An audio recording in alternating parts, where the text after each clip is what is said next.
In today's video, I'm going to teach you how to use Google Calendar. Whether you're new to it or just need a refresher, we'll walk through the essentials so you can start organizing your time with confidence. First, open Google Calendar in your web browser or the mobile app and sign into your Google account. Make sure you're in the account you actually want to use for scheduling, especially if you switch between personal and work accounts. Once you're in, you'll see your calendar grid and the current date highlighted.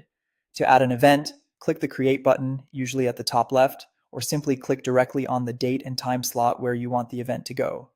Both methods open the same event window and are equally quick. Give your event a clear title so it's easy to recognize at a glance. Set the date and start and end times. If you'd like, add a location, useful for directions and context, or include a short description with notes, agendas, or links you might need later. These optional details make your calendar far more informative without cluttering your day. If reminders help you stay on track, set notifications before the event. You can choose how far in advance you want to be notified, like a few minutes, an hour, or even a day ahead. Pick timings that match the kind of preparation you need. When everything looks right, click Save to add the event to your calendar. You'll see it appear in the time slot you selected, and if you use multiple calendars, it will adopt the color of the calendar you saved it to.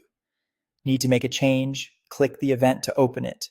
Choose Edit to update the title, time, or details, or select Delete if it's no longer needed. Don't forget to save after editing so your changes stick.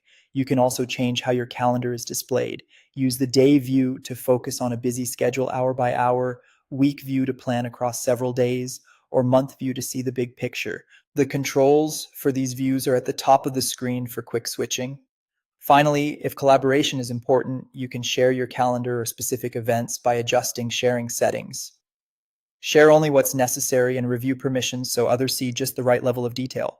That's it. You're ready to organize schedules, track events, and manage time efficiently with Google Calendar. If you found this tutorial helpful, don't forget to like this video and subscribe to my channel for more Google Calendar tips and tutorials.